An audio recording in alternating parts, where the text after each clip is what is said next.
Maraming Kristiyano ang alam kung sino ang Ama.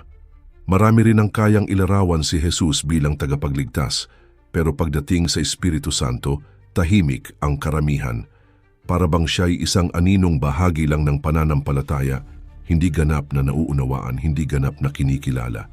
Pero narito ang tanong, paano kung ang pinakamalaking dahilan kung bakit maraming Kristiyano ang nananatiling mahina, malamig at nalilito, ay dahil hindi nila kilala ang Espiritu Santo sa kanyang tunay na pagkatao.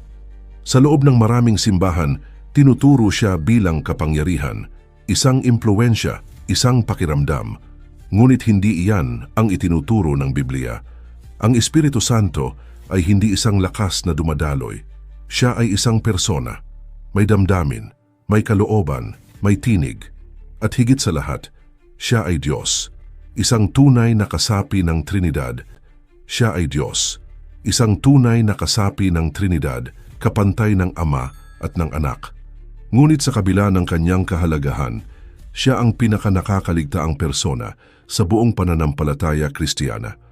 Kung hindi mo pa nararamdaman ang kapangyarihang dapat sana'y meron ka, kung tila ba walang direksyon ang iyong panalangin, at kung ang pananampalataya mo ay tila isang obligasyon na lang, baka panahon na para makilala mo ng totoo ang Espiritu Santo. Hindi lang bilang doktrina, kundi bilang buhay, aktibo at makapangyarihang presensya ng Diyos sa iyong puso.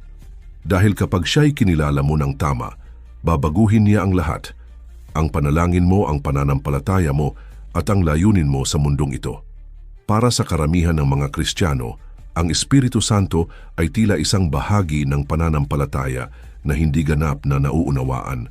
Madalas siyang ipinapakita bilang isang simbolo, isang kalapati, isang apoy, isang hangin. Ngunit kapag tinanong mo kung sino talaga siya, karamihan ay hindi makakasagot ng diretsyo. At dito nagsisimula ang problema. Dahil kung mali ang pagkaunawa natin sa Kanya, mali rin ang magiging karanasan natin